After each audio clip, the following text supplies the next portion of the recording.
भगवान की कृपा प्राप्त ये संस्कृति, सनातन संस्कृति, भारतीय संस्कृति, जिसके हम आप घटक हैं, इस संस्कृति ने सृष्टि के आदि से लेकर और अंत तक का चिंतन किया है। आदि कहाँ से है और अंत कहाँ होगा।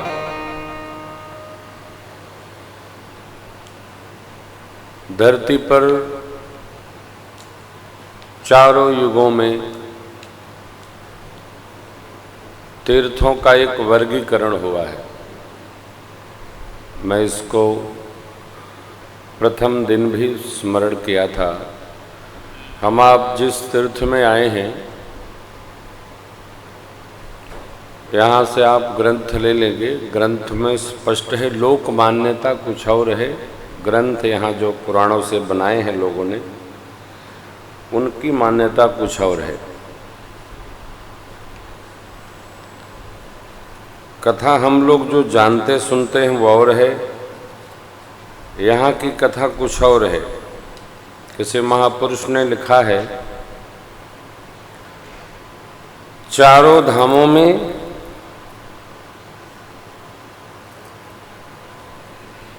चार धाम माने बद्री केदार, जहाँ हम लोग हो आए हैं। फिर जब परिवार चर्चा में आएगा तो फिर चला जाएगा। बद्री केदार सत्य युग का विशिष्ट तीर्थ क्षेत्र है। भगवान श्री राम के अवतार में रामेश्वरम त्रेता युग का विशेष तीर्थ। भगवान श्री कृष्ण के अवतार में द्वापर में द्वारिका धाम द्वापर का श्रेष्ठ तीर्थ है। परंतु यहाँ जहाँ हम आप उपस्थित हुए भगवान जगन्नाथ स्वामी की सेवा में, ये वर्तमान कलयुग का पवित्र, प्रधान और महत्वपूर्ण तीर्थ क्षेत्र है। यहाँ जो आता है भगवान जगन्नाथ स्वामी उसको अपने आप भर देते हैं। यहाँ जो आया वो भर जाता है। अब आप महिमा देखिए ना, विज्ञान भी ये देख के परेशान है। 9 हंडियाँ चढ़ती हैं और ऊपर वाली बाद में पकती है, नीचे वाली जलती नहीं है। क्या ये लीला है। अभी हम लोग कल दर्शन में गए थे, साक्षी गोपाल गए थे ना, वो दिखा रहे थे अंदर। फिर लिंगराज भगवान में भी शायद उनका भोग ऐसे ही 9 हंडी चढ़ती है। तो सब जगह ये कितना अद्भुत बात है, अद्भुत लीला है श्री ठाकुर जी की। घर में 5 हंडी चढ़ा दो, ऊपर वाली पकेगी तो नीचे वाली भस्म हो जाएगी। ऊपर वाली पकेगी तो नीचे वाली लाल हो जाएगी, काली हो जाएगी। गांव में कहावत है कि माटी की हंडी एक ही बार चढ़ती है। महाराज स्वामी स्वामी दंडवत, थोड़ा पीछे करो। भगवान जगन्नाथ स्वामी सरकार। माटी की हंडिया एक ही बार चढ़ती है, दोबारा नहीं चढ़ती है। यहाँ भी नवीन नवीन और ऐश्वर्य का क्या कहना। कितना प्रसाद बनता है और कैसे इतनी व्यवस्था भगवान जगन्नाथ स्वामी करवाते हैं, कल्पना से परे। और जरा विचार करिए, जिसके पास कुछ नहीं है, पाश्चात्य संस्कृति के लोग प्रचार के बल पर अपने को बुद्धिमान घोषित कर रखे। यहाँ भगवान की ऐसी लीला चल रही है, जीव नहीं, भगवान की लीला जो समझ में नहीं आती है लीला हरि की कि क्या कर रहे हैं और कब क्या करेंगे। वह लीला विहार, लीला का रसमय भाव, यही नहीं, हमारे श्रीधाम अयोध्या जी, श्रीधाम वृंदावन में अनेक ऐसी लीलाएं आपकी कल्पना में नहीं आ सकी। कनक भवन सरकार के दर्शन में आप जाएं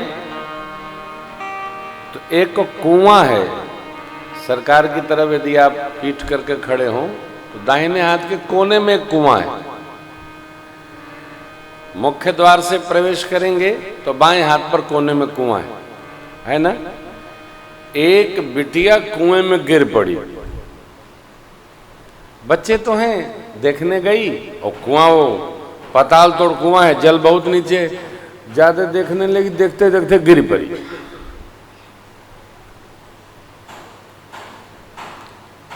श्री किशोरी जी, श्री किशोरी जी, जय जय श्री किशोरी जी, जय श्री किशोरी जी करती रही।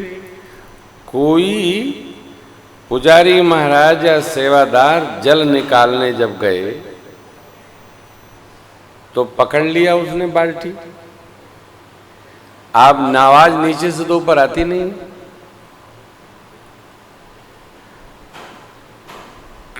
बोली किसी प्रकार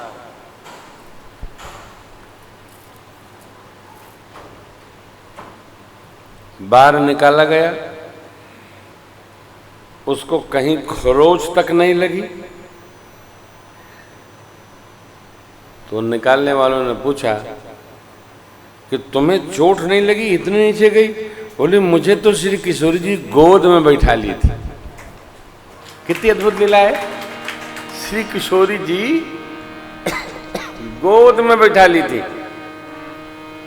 यही नहीं, एक मध्य प्रदेश का कोई बच्चा, उसके बहन नहीं थी, माँ यही समझाए रहती थी कि तुम्हारी बहन अयोध्या रहती है।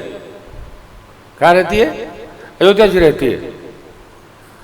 तो भाई तय कर लिया जब बड़ा हो जाऊंगा तो जाकर के अयोध्या से राखी बंधवा के आऊंगा। बड़ा हो गया तो एक रक्षाबंधन को भाई ने कहा कि माँ हम दीदी के पास राखी बंधवाने जाएंगे। अब तक तो समझाई थी माँ, अब क्या समझाएगी, अब तो बड़ा हो गया है। बस बहन को बांधा गठरी मठरी और राखी बंधवाने अयोध्या की ओर चल पड़ा। आया, पूछा क्या नाम है बहन का? तो श्री किशोरी नाम है। कहाँ मिलेंगी? बोले वो तो सब जगह मिलती है। क्या लीला भई हो। ढूंढते ढूंढते अपनी बहन श्री किशोरी जी को वो बालक थक गया, दीदी के लिए लाया वो गठरी मठरी, दबाया और सरजू जी के तट पर सो गया। जब रात्रि हुई तो श्री जी चली और श्री जी महल से निकलकर आई, जगाई, थाल लिए थी, राखी रखी थी। भैया उठो, अरे बहुत आज भीड़ थी, मैं बहुत व्यस्त थी, अब मैं आ गई, तुम्हारी राखी बांधने आ गई मैं। श्री जी ने भैया को राखी बांधी, मिठाई खिलाया और वो भाई खोलकर जो सामान लाया था वो श्री जी की थाल में रखा। श्री जी ने बहुत लाड़ लड़ाया और कहा ये प्रसादी ले जाकर मेरी मैया को देना। श्री जी के कर से स्पर्श वो प्रसादी वो भाई लेकर फिर अयोध्या जी से घर गया। वहां गया, आगे क्या हुआ ये कथा हम अगली तीर्थ कथा में सुनाएंगे।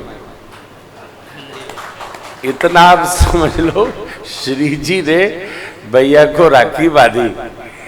ये आप जो अनुभूति करेंगे ना, अनुभूति आनंद देती है।